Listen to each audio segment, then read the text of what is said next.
Hello, my friends, and welcome to All Things Hux Racing Episode 1. I'm Eric Hux, And I'm Renee Hux. and just like with all the podcasts in the past, we just do this shit on the fly. And we did a test episode a week ago, and when I did that, it loaded the chat immediately. It is not loading the chat now, so I need to figure out how to get the chat loaded. Here it is. Okay, look at that, babe. Okay. I already got the chat window. Okay. MR2 Joe first, Renee second. Joe, I'm so ready for this. MR2 track hard. Damn y'all, all lubed up and elbow deep in calipers. Joe says, sounds good. Saying, you can't claim first when the pod hasn't even started yet. MR2 Joe says that the new rule. Daniel, bunch of cheaters up in there. Okay, now I got to figure out how to stack these windows without it screwing up my main window. So work with me, folks, because this is essentially all of us learning how to use this OBS software, the chat window, and everything all at the same damn time. Frank said he was first. And Joe says, holy shit, it's Frank. What else can I do? On a view, adding my stats over here. Look at me adding all these windows, babe. Like I know what the fuck I'm doing. Hiya, everybody, and welcome. I hear you're not supposed to cuss in like the first couple of minutes till, YouTube is no longer following you. But who knows? Let's see. I'm not sure how. The next thing I wanted to do was last time it had a little bar that told us if the chat, when we did the test with Joe last week, it had a little bar that told us if we were disconnecting or reconnecting. I'm going to assume that this stats window down here will do that. MR2 Joe says, catch us up on your car and projects. Hold on one more sec. Joe, last week and I pulled it up, I had to enter in all my YouTube data, and it pulled up the windows, and it looked different than it looks today. It actually had another little window open that showed me whenever we were having connection issues. Like when things were dropping out. Like right here, drop frames. Oh, here's the drop frames. It says we have dropped 236 of 5,300 frames.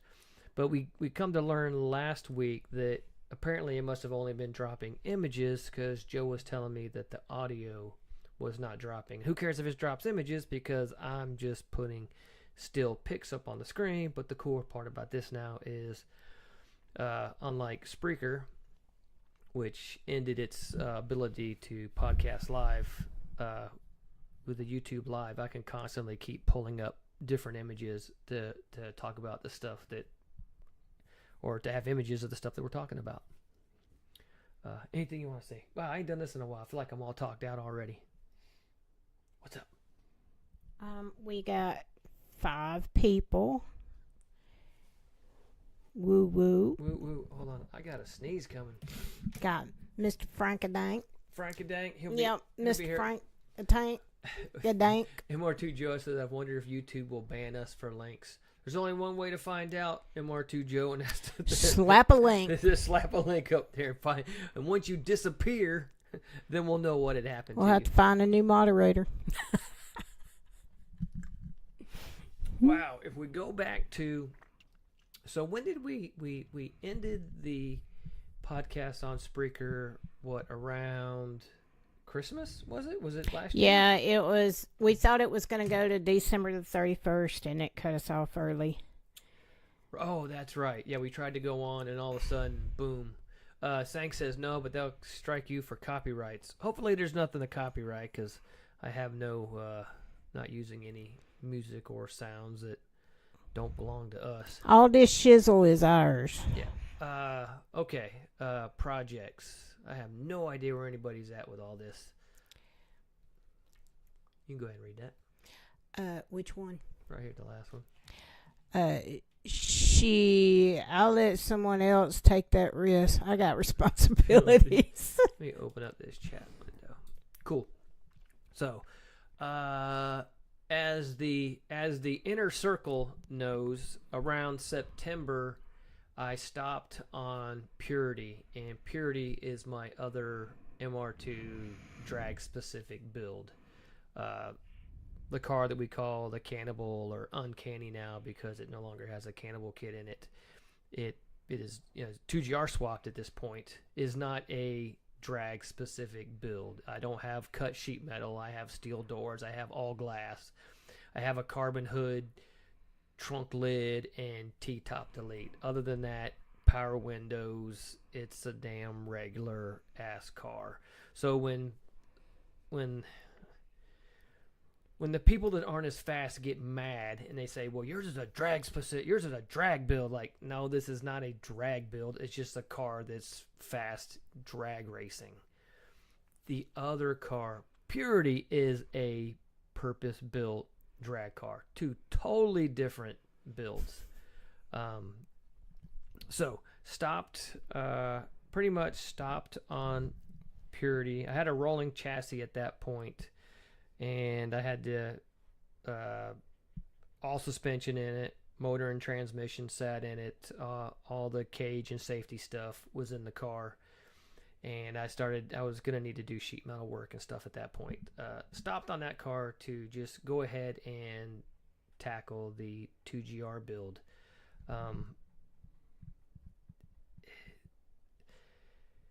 It wasn't... What is the point I'm trying to get at? Purity, I never went public. Other than people know there's a car called Purity, the build has never gone like I've never shown public what the car is. Nobody knows how involved the car is, what all is in the build.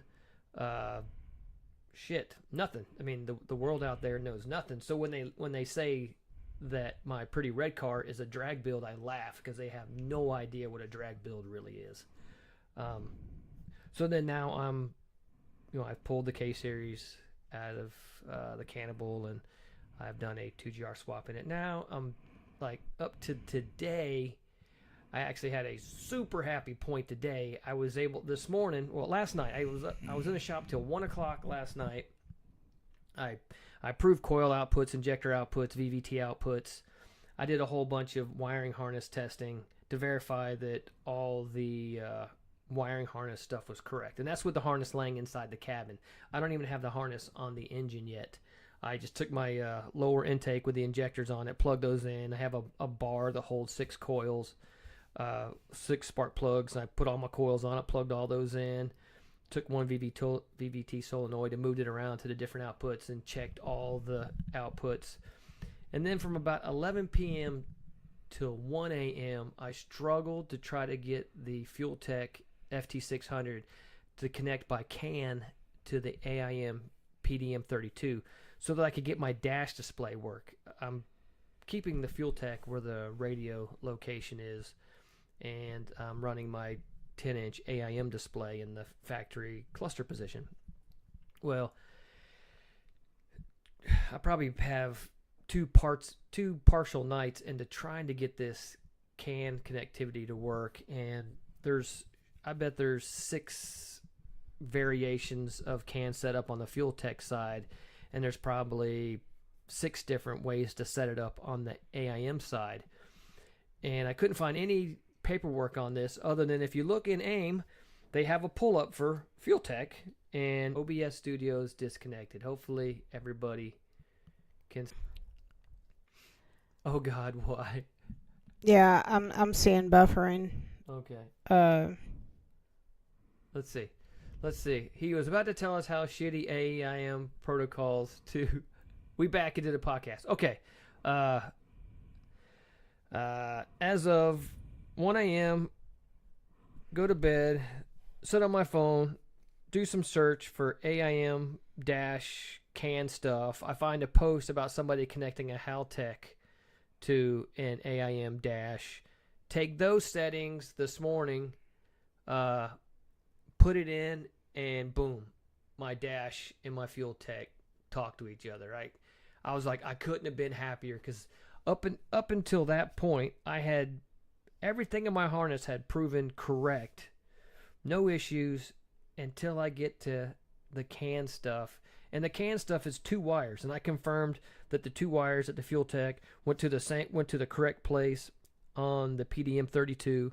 So I knew those 2 wires correct. I put a voltmeter on it. I knew my high and my low CAN were correct. I even reversed the pins just to try that shit. And but luckily, the 2 communicate now. And at this point, I now need to take the harness out of the cabin and move it to the on the engine itself. So here, I'm going to try to load some pics while the podcast is going and put it on the screen so that you guys can see. Remember, this is all this shit is new to all of us. Let's see, I'm going to call this MR2 dash. And now I want to go grab the image, browse, Pix 1, nope, not in there, Pix 2, open, okay. Now, I'm not sure if you guys can see me. Now, do you actually see me, like, when the image goes on the screen large and then I drop it on there? Let me know. Okay, I'm moving the image around. So, that's how my dash looks currently. So, the Fuel Tech, this Fuel Tech piece, the red piece, Renee said I should print it in red. That's a piece that actually bolts into the factory radio position. And then when you put the surround on, the wideband nanos will be displayable through what would have been the vents, and then the piece with the Fuel Tech in it fits in the radio hole, and then you can see my 10-inch display over there. So getting that little piece to talk to that big piece was a damn nightmare of mine. Like, I think I was losing sleep over, like, that was like, it was so huge and important to me that the damn dash connected to the Fuel Tech that I couldn't believe how ecstatic I was when that shit connected this morning. Now, let's see. How do I make... I'm going to go add another image. You have a pile of messages. Pile of comments? From, pile of comments from Zach C. where he says, missed you guys. I'll let you read the comments. So I'm going to pull up more pics. We missed y'all too. Seriously. Daniel said, let's get banned for putting up a Hux link on a Hux podcast. And Daniel, shifty eyes, waits to turn into Thanos dust. Saying H112, yeah, no music till WAP comes on. That's pretty funny. Yeah. 1 for 2s. There is a 91 2GR swap on BAT that looks awesome. MR2 Joe, the secret race car that's not a secret. LOL. MR2 track car said, I seen it. It's glorious. I'm assuming that's Matthew. Yes. Because he and I think Sang seen it. The Purity. Can I flip an image? I want to flip this image over. Rotate. Okay, I can flip it before I actually pull it in because this image is going to be upside damn down. Okay. MR2 Joe said cut. Sang said uh-oh. 1 for 2s. Buffering. Daniel, oh God, why? Sang he was about to tell us how chitty AIM can protocols too. MR2 Joe, we back into the past. I think he meant podcast. He said it was like 20-30 seconds. That makes no sense. Wow, that's purty. Yes. MR2 track car said, I get one word at a time. Josh Nellipa said, looks really nice. Daniel, I just picture Eric going, let's fucking go. Let's fucking go. When I tell you what, I got the chills when that shit well, my fucking laptop only has 2 USB ports, right? So one of them has to be for the mouse because I don't use the mouse pad on the laptop. So I'm constantly, I'm going from the Fuel Tech software to the AIM software. And so the only way to verify that the FT is actually talking to the AIM is you have to I don't even know what the window is called, but you click on a button that's over here on the left, and you go down to the bottom and you click on PDM32, and it pulls up live data, and it shows ECU stream live data, and all of a sudden I had numbers populating in the ECU live data, and I was like, oh my God, it's like, let's fucking go, you know. I was like so happy that it was working. Okay, Chris Bailey says, yo, yo, yo. Sang said, I seen purity before the impurity 2GR got bolted in. MR2 truck car said, had to exit out and sign back in. He was only getting a word at a time or something. So weird. It shows we're, see, right now, it says dropped frames 0. I don't know what, see, when we had done the test podcast, this happened in the beginning also. Like, you can see the 0 and this frames thing. Mm-hmm. So it's showing right now that we're having 0 dropped frames. When that drop frames box starts to pop up, that's when we know it's going to do some weird disconnecting. So something weird happens initially in the beginning. Joe said it's good on his end. But can everybody see the last pic I posted? So that is my entire engine harness wadded up inside the cabin so that I can verify all the inputs. Well, actually say, so I can verify the outputs. What you can't see in that image, I need to pull up another image. So I need to do this before I even start the show next time. I'm going to call this connectors. Connectors? Yeah, it's for me. They can't see what the hell I'm doing. As long as I know what it is. But that's the, let's see. Samantha says, I couldn't chat on my car email, but I can on this one. Huh. No idea. So we back up, go to here, here, here. Open. Okay. Sang said, what church doing with them runners? Frank Susie said, whoop. Wow, this image opened up humongous. Humongous. Yeah, god dang. Wow. Oh, I know what happened. Some files I learned a lesson today. When I loaded all these pictures, it said keep original size. Some I said no, some I said yes. So in the future, no, do not keep original size. So this is my 3D printed bracket that sits behind the driver's seat.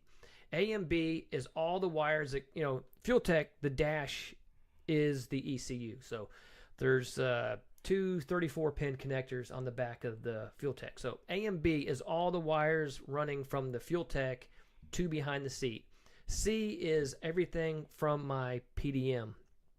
So when I built the engine harness, you can't see over on the left of the engine harness pic, but when I built the engine harness, these other 3 connectors on the engine harness side, so all the jumpers between the chassis and the ECU all occur in the engine harness portion.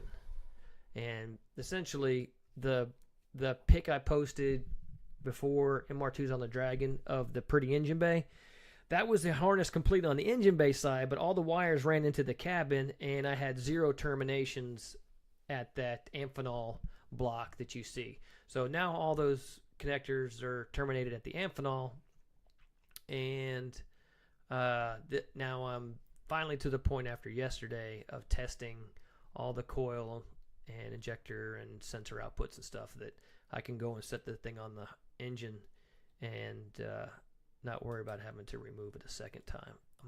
Sang asked what you was doing with them runners. Oh, with the runners. Oh, my fuel rail, my injectors are all on it. So because my harness runs underneath the intake manifold, I've never permanently bolted the intake manifold on yet. So with the lower runners, I was able to take that, set it in the cabin, plug in all my injectors, and then go through Fuel Tech's output test page and click on each one and make sure that 1 is 1, 2 is 2, 3 is 3, etc. And make sure all my outputs are correct. And luckily, all my coil outputs are correct. All my injectors are correct. And the cool thing about the 2GR is that the firing order is 1, 2, 3, 4, 5, 6. A lot of times with wiring ECUs, you have output 1 and then output 2, 3, 4, 5, 6, but output 1 would be to cylinder number 1, output 2 would be like to 3. So your output order would have to match your firing order, versus your pin location. Luckily, because the firing order is 1 through 6, you just hook up everything 1 through 6, and there's no confusing numbers. And MR2 Joe told him it was the injectors, or maybe the injectors. And Frank said, got to get off the truck and go inside. Oh, okay. Hopefully he'll get back on with us. Hopefully you'll get back on, Frank. Now, I'm going to add the other open. Okay. Once again, gigundous picture. Lesson learned. Do not allow images to be full size when importing. You're almost there, babe. I know. There. Okay. There so it is. this is the engine side of the harness. Hey, look on yours. Can you see my mouse? Is my mouse being displayed? It's kind of delayed, but... Okay. But you don't see my mouse moving. Somebody told me I need to draw a pointer and then pull a pointer in and then move it around. Nope, you can't see my mouse. Okay. I don't see your mouse. That's what I need to do. I need to have a little pointer, and then I can drag a pointer around the screen. I think Joe made that suggestion last time. Why does it say FK swaps on that label back there? It does not say that. I need to find I don't have the image. Chris, you will be very happy that it currently does say fuck purist on the harness still. Yeah, so even though it is 2GR, when you start to look around in the bay, you will once again find the fuck purist moniker. It is there. Cha. Yeah. Well, hell, I even got purists who are dicks, so it doesn't make a difference nowadays. Let's see. Joe says I don't see your mouse on the thing. Okay, the runners I did do it's common to port the lower intake or the runners on the 2GR. If I was to flip them over, you would see the intake or the fuel injector bosses are milled off. And then you also cannot make it out, but those are radium fuel rails, but I did not use the radium stands, and I don't use any injector adapters, and I don't use those long nose injectors. The way I set it up, my injector ends are right at the edge of the port, but not in the airflow. And I simply had to make new stands to let my short ID 1350s or 1300s sit all the way down in the factory seal. And like I said, requires zero injector adapters, and I did not need to source any special long nose injectors for what I've done. It's actually, if you have the ability to make stands, it's actually a super simple setup. Chris says, haha, it survives. Joe says, so what does the ABC connectors do? A and B is all the wires running to fuel tech. C is the chassis side. And this last image I posted, this is actually the engine harness side of the harness. And if you look at, you can't see A and B, but the left and the right, going from left to right, we'll call it 1, 2, 3 or ABC. So A and B on here, I'm going to retract every bit of what I just said. It's going to be A going from the right side in the car, actually. So A on the right, B in the middle, C on the left. If you look at B and C, you'll see a whole wad of black wires jumping back and forth between the B and the C connector. That's all the jumpers from Fuel Tech to the PDM32 for inputs and power and such. And this bundle of blue and black wires running off of the top right, that's all the ground that runs straight to the battery. And you'll see a little bundle there labeled O2. It has twin O2, so one of the O2 harnesses runs through the harness. That's for that would be the left bank O2s, and then the rear bank O2 is actually, the sensor is probably only 8 inches behind the tag or in front of the tag. So the other O2 harness runs through the inner sheet metal of the car, And then you see some unterminated wires in the pictures. Those are just spares. I ran, I think, 5 or 6 spare wires under the intake manifold in case I forgot something or pinned something wrong or broke a wire. So I ran some spares to hide underneath the intake manifold. And where to Joe said, okay, but why? Simplicity? Oh. And Chris said it looks like there's a language filter on the top chat filter, so no F-bombs, I guess. I see Daniel put let's fucking go. Can you see Daniel probably 20 Yeah, I can see back. Okay, so I don't know on the top chat filter. I don't know. Top chat. Let's see. Top chat. Some messages such as potential spam may not be visible. Live chat. All messages are okay. I clicked mine to live chat. Did yours go to? Did I change it for everybody when I did that? I don't know. I don't see what he's saying. To the top. Okay. See where it says live chat at the top of yours? Yeah. I'm gonna change that to top chat. Tell me how does it change? Did it change to the word top chat? No. Nope. So hell, I don't know. Just live chat. Daniel says, "Hi, Chris has kitty filters on." Chris said, I see a comment from Zach C that didn't show unless I switched to show all live chat. Yeah, I just clicked to live chat. Chris said, "Fuck y'all, kitty filters." Awesome. Oh, and Chris had fastest time of the day at his last autocross outing, but apparently he has discovered that his new titanium exhaust is significantly too loud. Do you think it makes more power now, Chris, with the open exhaust? Is it just louder, or do you think it's actually making more power? Not that making more power was necessary. Sang says that's just for end user. Number 2 Joe says I didn't see any changes. Cool. Well, yeah, I don't want to jinx it, but shit's going really well on the dropped frames and not dropping out again. Let's see. Sang says, as the podcast host and moderators, I think you can change to subscribers only mode though for chat. Chris says, Chris upset many children and weaklings. Yes. Let me see something here. Moderation activity looks like it's off. Can I turn that on? I guess. Whoops. I don't know. Moderation activity will be shown. Oh, shit. I didn't know. I don't think anybody's being moderated. Timestamps, reactions, participants. Let me check on this. Chris, Daniel, Hux Racing, Raju, Sanghan. Okay, cool. The timestamps might be cool. Yeah. I don't know. You know what I can't. It automatically opened a window last time that even though it shows all the people currently involved in the chat, it's not showing all the people who are currently listening. MR2 Joe said force them to sub to join the club. How do I pull that off? I'm using the OBS software, and I need to figure out.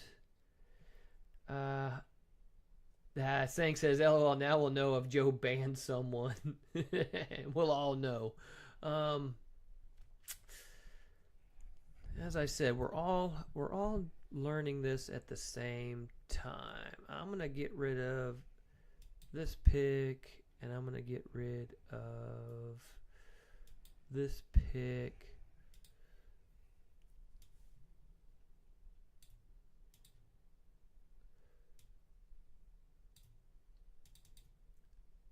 Episode 1. Bam. Bigger. Okay.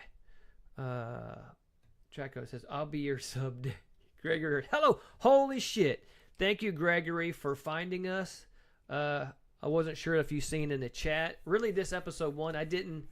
Even though last week when we were testing, we were getting lots of people chiming in. It was like, I didn't know you had a show. I was like, no, this is just a test. Joe says ban for Gregory Hurst.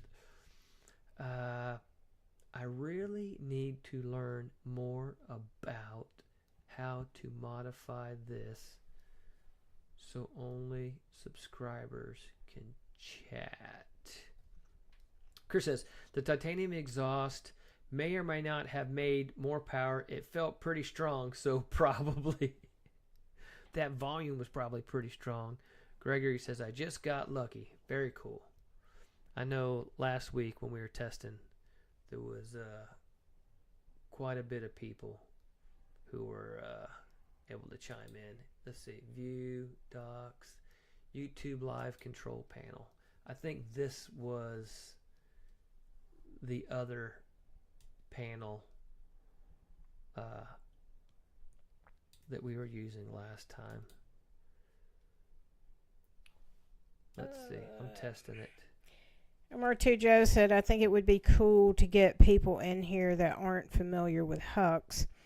And Chris Bailey said, going to swap to a bigger blower and try to make more boost at the end of the month should offset putting more muffler back on it. MR2 Joe said, but I'm just a level 1 mod, laughing my ass off. I couldn't give you total power. You know, absolute power corrupts absolutely. Greg says, oh yeah, I won New Zealand Super Lap Pro Open for the second time.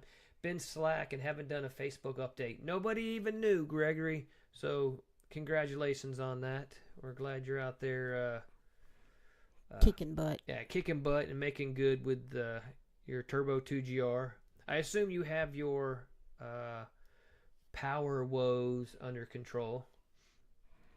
MR2 Joe says, congrats, Greg. And let's see, in New Zealand, we are going into summer, which means he is going into winter. So this is the end of Gregory's fall. Is that correct? Or autumn? That's pretty crazy.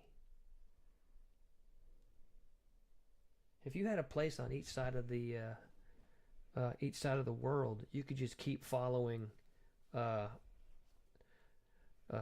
nice season around.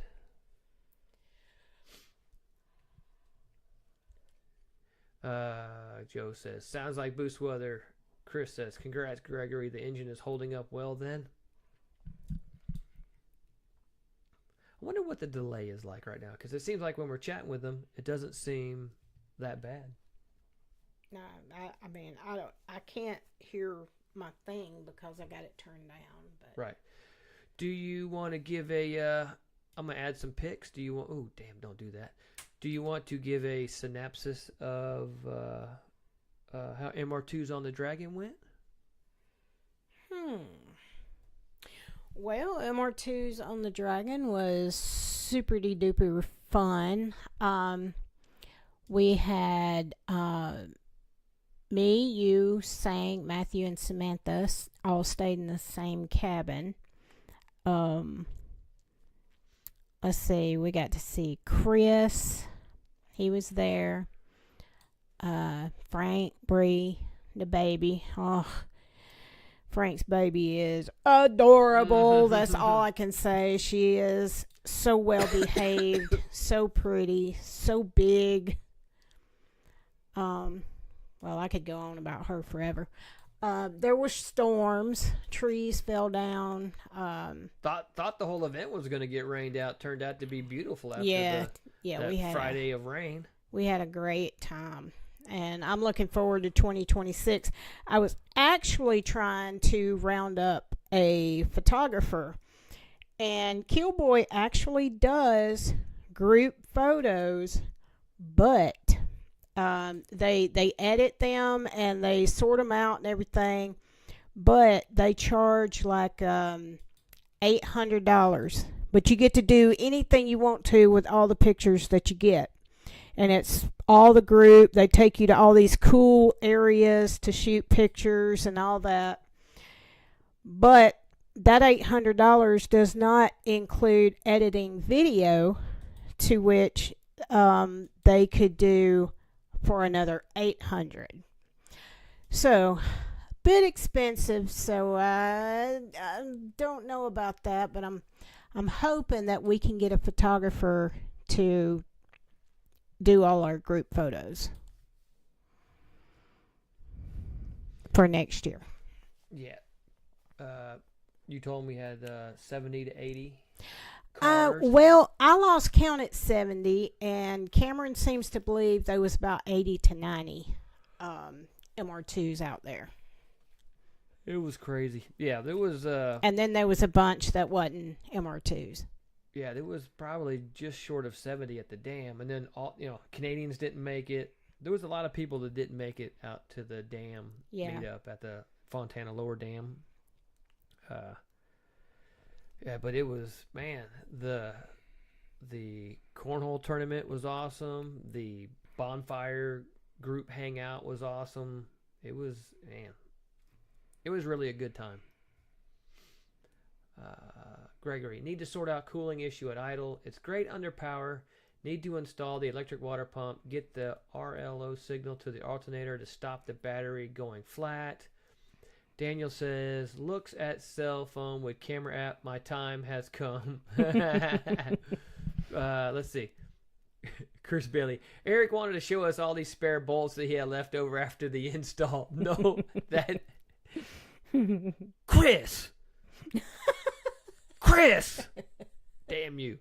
That is all the bolts that need to go back in to install my lower and upper intake manifold, as well as in the upper right, you see that long bolt and that aluminum spacer. My harness runs over the motor and then goes down around the cylinder head for the left bank, and then the O2 runs down through. So my harness runs through underneath the plenum and then down through the motor mount bolts. So I got to pull that one bolt out to get the harness to come out. But all of that hardware is simply what needs to go back in to put the upper and lower plenum back on. But the rest of the bay is all complete. All the stuff, everything's in there. It's ready to dam. Short of me putting oil, priming it, it's ready for the scary part. So Gregory said, yep, off season now. Yep, winter now. MR2 Joe said he'd say it's like a 10-second or something. Delay. And Chris said maybe a 5 to 10 second lag. Doesn't seem too bad. Cool. It seems like when I throw the pick up there, though, on your phone, it's not too far behind. MR2 Joe said someday I'll make it out to one of these cool shindigs just so far away. Yeah. You read Daniel's, you read Chris's. Chris said, looks good. And then Daniel said, what's the scary part? The scary part is firing up a motor for the first time. So, this is a stock long block, but you got to realize I put valve springs in it. Unlike an LS or a K-Series or pretty much every other engine, the 2GR is a mother effer to do a valve spring swap, because unlike the rockers, which you can get out without pulling the cams, you can't get the springs off because they're covered by the cams. Now, if you want to take the chance of pulling the cam and wrecking your cam timing, putting it all back together, maybe you can do it, but essentially to do the valve springs, you pull the oil pan, you pull the sub pan, you pull the front cover, you pull the valve covers, you pull the cams out, you know, all the timing chain stuff off, rockers, then do the valve springs, and then put all that stuff back together. So just to put valve springs in this thing, because I don't intend to be limited by 7,400 RPM from the get-go, and I know with my current gearing, and I'm definitely going to have to upgrade tire size to something 26 inches tall. But with my current gearing, the low factory RPM potential of the 2GR just wasn't going to cut it.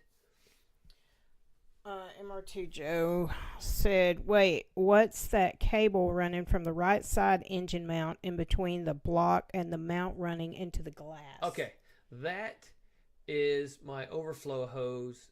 So if you look at my water neck, and if you were probably to enlarge it, let's see. Okay.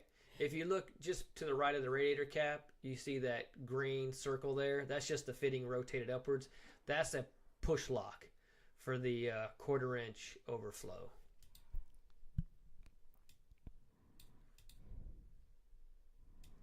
Now I got to figure out how to resize this stupid thing again.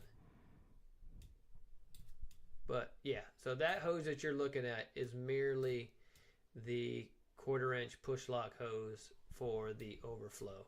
That runs underneath the intake manifold and plugs in there. I think that I had that laying over the top of my harness, so to get my harness out, I just had to undo the push lock and pull that hose back. Daniel said make sure your cam sensors are correct. Apparently that really freaking matters and really ruins the big moment of starting for the first time while everyone is filming. And MR2 Joe said, what a hassle. And Gregory said, doing most things in that engine are a pain. The cam timing was actually pretty easy following the manual. The tensioner scares me when rotating the engine. Right, and Gregory, who's done the timing chain on these, knows that if you have all the pulleys in the correct, like you have the marks on the chain, and you have all the pulleys in the correct position, that the cams are in such a position where they don't, or the slack wants to go to the wrong side. So you're constantly fighting the cams trying to auto rotate while trying to get all your marks to line up with the gears and the covers to get this thing all in position, and you end up pretty much fighting it, pulling the pin on the tensioner, rotating it back and forward to verify that all your shit is now lined up. I'm going to hope all my gears and such are in the right place, but I know all my VVT solenoids are in the correct position, and I'm going to hope all my cam sensors are in the correct position. But it's going to be easy to test because before I even start it, I'm going to crank it while disconnecting a sensor at a time. And then by looking at my inputs on the ECU, I can see which sensor is actually making a signal and verify that I'm correct. I mean, I might even, to crank it, all I have to have is the crank position sensor and the intake on bank 1. So intake, bank 1, cam, and then crank.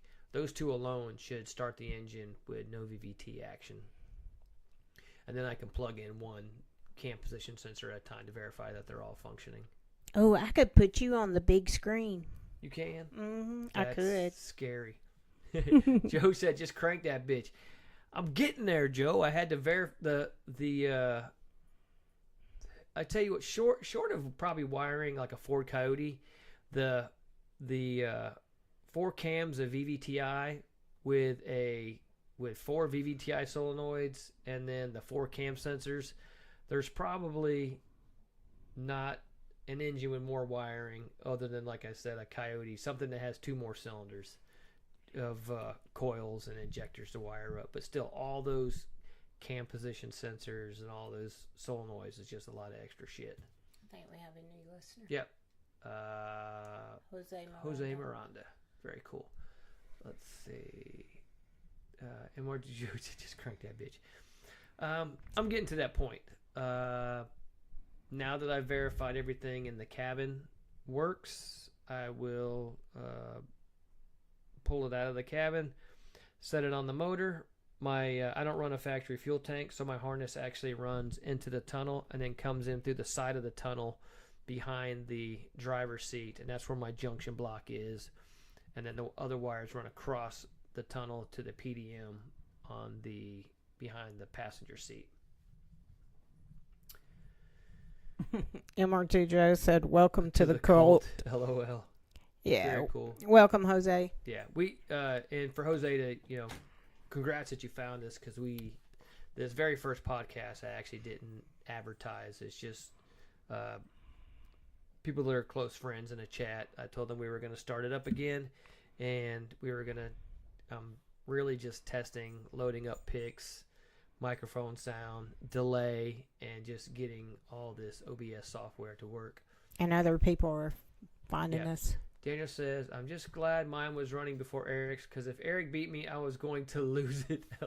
Hey, man, I started on this shit in September. It's actually, for a 2GR swap, mine's actually taking quite a bit of time, but I'm also not, I didn't use a single, other than like the radium fuel rails, I don't think I used a single bit of off-the-shelf 2GR swap parts. I made everything. I made my own axle brace, mounts, headers, harness, water pump, block off plate, outlet plates. He modified his modifications. Yeah, I essentially said, obviously when people first started to do 2GR swaps, they were like, well, Toyota did it like this, so this must be how you have to do it. And, 15 years of this shit, I think we've learned that we don't have to copy everything the way that it comes from the factory. So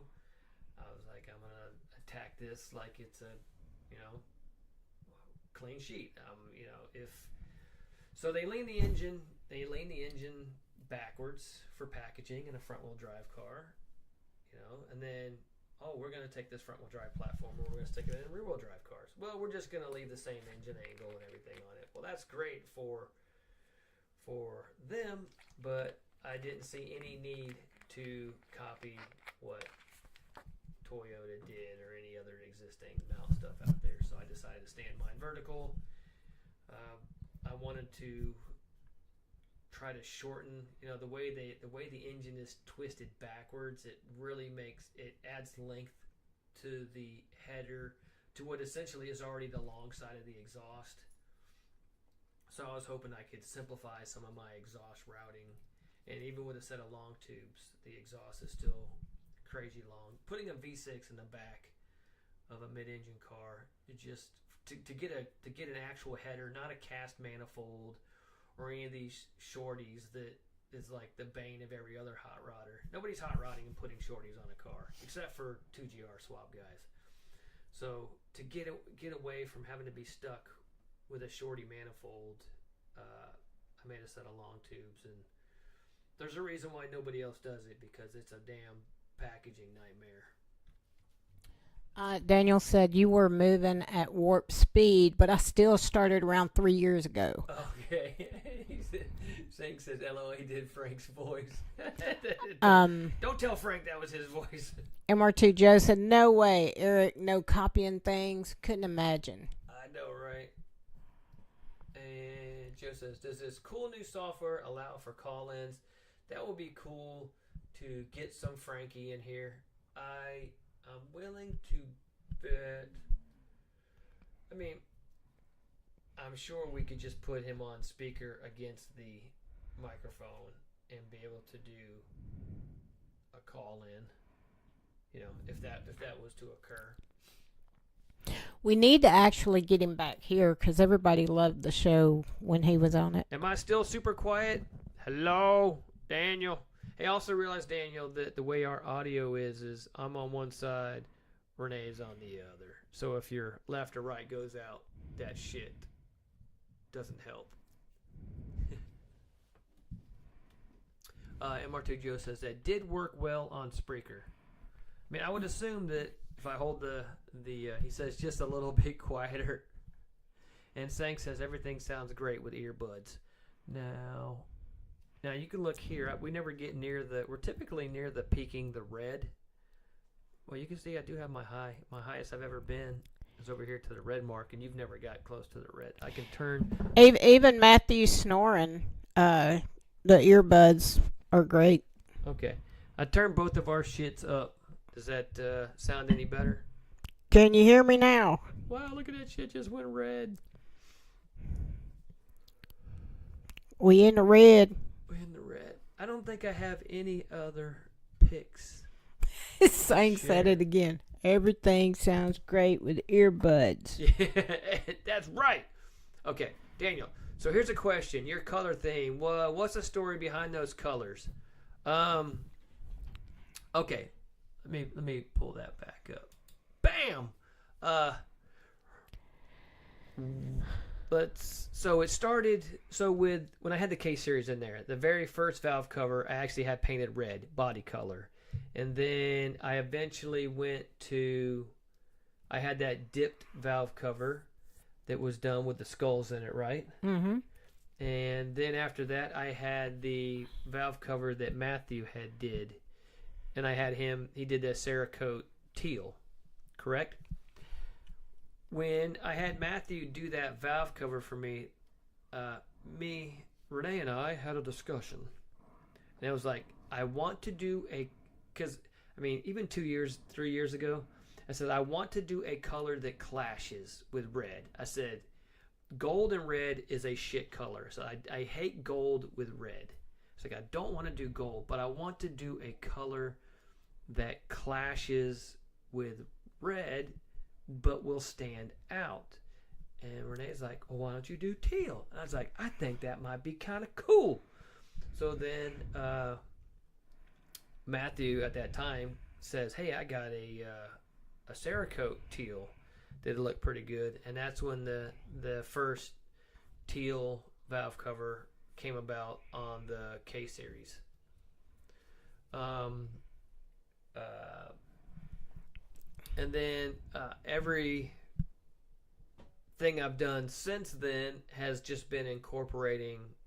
I like the combo of the teal against the red bay because it clashes. Black valve covers in a red bay would just disappear. As Daniel said, gold and red, that's like cartoon color. It's like Iron Man or something. I don't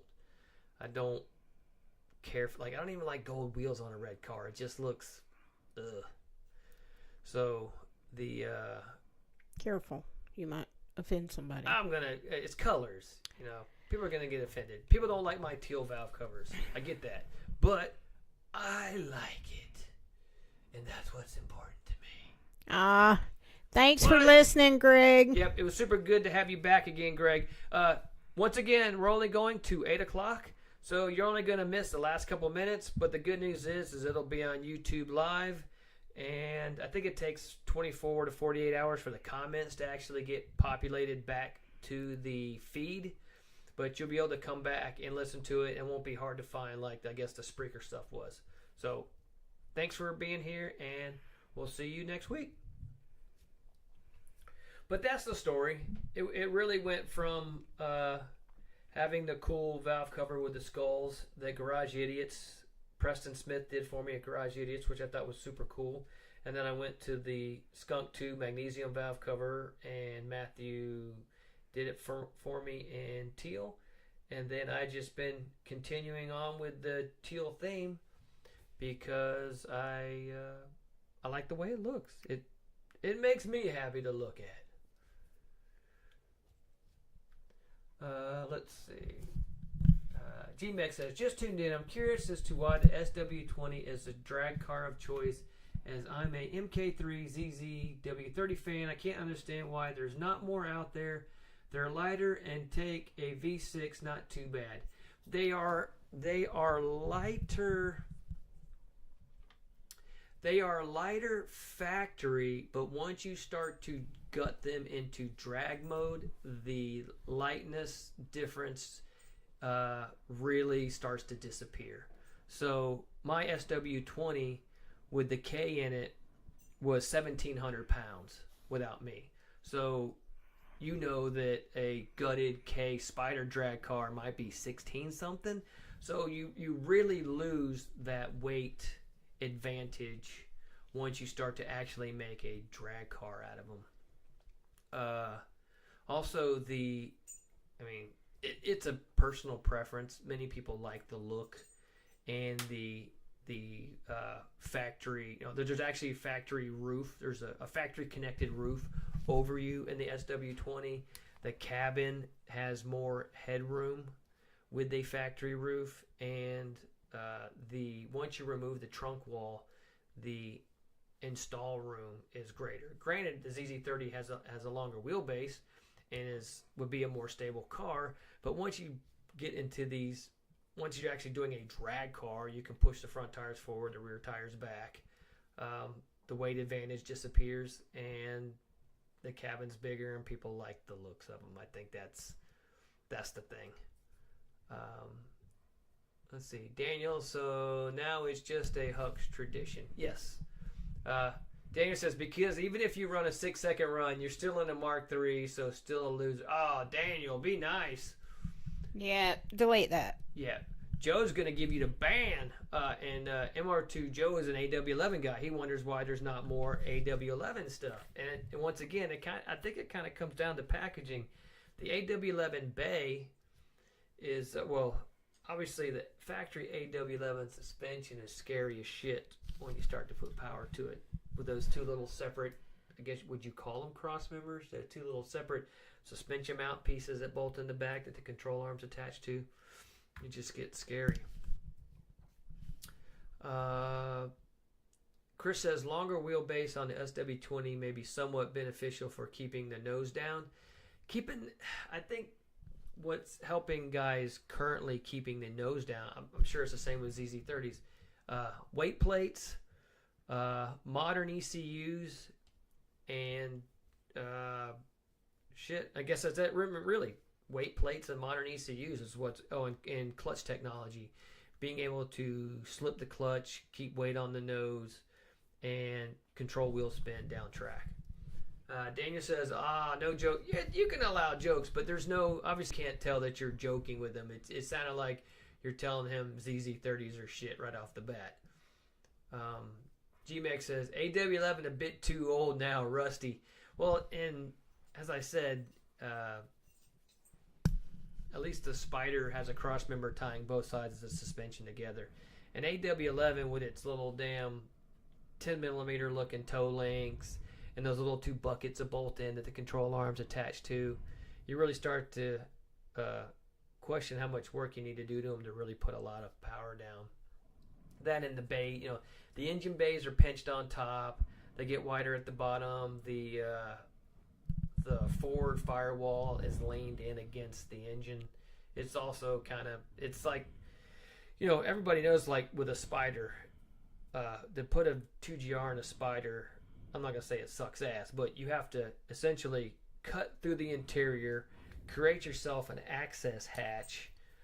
You have less room behind the engine now to deal with it. Say if you're going to put a turbo and exhaust and everything, you have less room to contend with. So I think people just find for a drag build, they find the SW20 just has more room. MR2 Joe says, but it's got character. And Chris says, the newest MR2 is 20 years old. We are all rusty. And Joe, not now, though. That thing isn't wanting to start. Oh, Joe's poor AW. He said his is just rusty in the trunk. Yeah. So, I know there's a few AW11s that really look good. Like, Jonathan Goodman's looks really good. No rust. Kenny Williams and Simone. Yeah, they got some pretty ones out there. Yeah, they got some really nice ones. Michael Graham, he's got a nice one. Let's see. Daniel says, not for long. If all the hints and rumors are true, it's really looking like Toyota is about to drop the next gen. We'll see.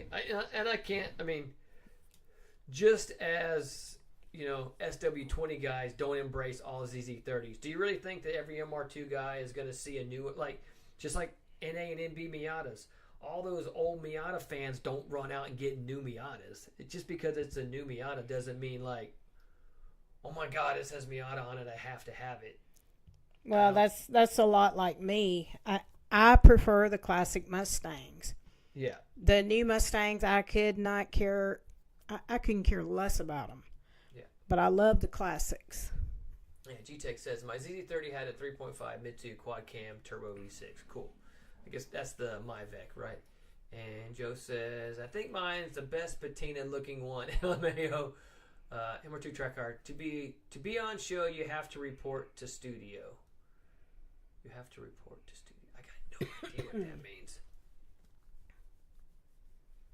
All right, I think we are about to even snoring saying. Let me move this window here. We are at 8 o'clock. Hey, look at this. Look how successful we are. 33 views. That's pretty good. Yeah. 33 views without letting anybody know except for close friends in the chat that the show was going to be on. How about that? Sang said 1% of current MR2 owners will be able to afford a new MR2. Yeah, if you don't already have the money just to dump into doing any engine swap you currently have, then buying a new MR2 is probably not on the table for you. Danny says, I can't even begin to afford a new car, but look at the C8 and how sexy and impressive that car is. If they brought back the MR2 in that fashion, it would really light the scene back up. And MR2 Joe says, and only 2 cutouts too. Yeah, it's pretty cool. I mean, I'm that was good. The dropped frame window here, and it says 413 of 91,000. So, pretty cool. All right, everybody, type your goodbye. Chris says, wait until the new R2 is an electric SUV. Oh my God! Like like Ford's rebadged Maverick is not even like a car anymore. It was a damn SUV thing. Chris said, "Anime talk." It's 8 p.m. Nah, it's not a good seat. I don't think it's a good season for anime talk. Time to get Eric fired up. LOL. Well. I got product to go. Okay, shit ain't changed, people. I got to get back out to the shop. I got product I got to get out. I want to at least do a little bit of work on my own car. I would like to unplug the harness out of the cabin, lay it out behind the car to get ready to put the harness back in the car permanently. So, shit, I got to go. Yeah, and I haven't eaten dinner yet. Cooking also. Yeah, cooking talk also. About to finish Death Note. Oh my God. So I told Eric we should call this podcast All Things Hux Racing because not everybody likes the K-swaps. Not everybody likes 2GRs. And so we can cover a little bit of everything, and we can also do anime and food and all the stuff that we used to talk about on the podcast through Spreaker. So now, I kind of like it like this. Joe said snacks. Chris said show some pictures of dinner. It's either going to be wings or pizza. If the wings are thawed out, it'd be wings. If not, it's pizza. What's that pizza you like? Motor City Pizza? Yeah, it's like a motor. It's like a... Okay, now that we're totally out of... Okay, we went to Battle in Bama last weekend. And there was 1,000 mini trucks there, and 1,000 bro dozers, and 1,000 full sizes on 28s with a channel body. But I think the coolest thing I seen was... Well, one of the 2 coolest things I seen was this Toyota truck with an FJ Cruiser's grill in it. So I thought that was pretty damn cool. Sadly, I think the oldest Nissan Datsun I seen was a 720. I didn't see any 60s or early 70s. No, I didn't see any 70s. So I didn't see any 60s or 70s Datsuns, Mazdas, or Toyotas at this show. And there had to have been easily over 1,000 trucks there. It was in the infield at Talladega Super Speedway, so it was an enormous show. But that truck was okay. I use the word "okay" a lot, but Renee and Ashton both took 300 and something photos each during the day. Ashton had like 380 photos. Renee had 314 or something. I took 14 pictures all day because as cool as a lot of the trucks were, I just didn't look at much of them. But this truck, and I'm gonna pull up one more pick, and then we'll make an end to the show. I know some people are wanting to bail out. Browse. Let me find this other pick. So. Chris said, "Oh snap! Now we're talking." That was on the truck you showed. This was the coolest car I saw there all day. I wish I had taken a front photo of it, but it's a Ford Road Wagon, I think is what it was called. But it looks to me like a cross between I'm sure Volkswagen probably came out later, but what's the Volkswagen, the Type 3 sedan? So smaller than a Chevy Nomad, kind of the curves of a classic Volvo or a Volkswagen Type 3, but this little Ford wagon was, man, I was like, I'd drive that shit all day. Sang says 300 plus photos. Damn, I'm telling you, Sang, the two of them were snapping photos all day. I had them count mine, and I didn't take but 14 pictures. There were probably 3 classic Volkswagen Bugs there, which looked badass. There was this Ford wagon. There was the AW11. There wasn't AW. It was a right-hand drive, supercharged AW11 there, and I was like, of all the MR2s. You took that picture, didn't you? Yeah, I didn't load got it up there. I didn't load it up to the. Oh, thing I now. thought you did. I did. Hold on. Let me see if I got it. One more photo. I swear you had it. I know it was on my phone, but did I have it? Oh, there it is. So this was the only AW11 I saw. So this AW11 was there, but right-hand drive, supercharged. And I told Renee, I was like, it's a cool car, but of all the MR2 right-hand drives and the supercharged models were my least favorite. You know, for like having to work on and having to work on. It was like I have no special feelings for right-hand drive models, and then anything having to wrench on the supercharged models. Chris said you could put a sweet Ghostbusters paint scheme on that other one that you had up there. Yeah, I like that one. MR2 Joe said, mint, let me see, AW11 for the win. Yeah, so there's the AW. There we go. So that was the AW11. The owner wasn't around, but there were 2 Asian guys. They were probably, what, in their 70s, 60s? Oh, I don't know. 2 older Asian dudes kind of hobbling around out there and like, Emma2, like as soon as they saw it. But this was the only, there were very few cars other than, like, you can see, what's that, probably a 68, 67 Camaro up there. I don't recognize what the taillights are.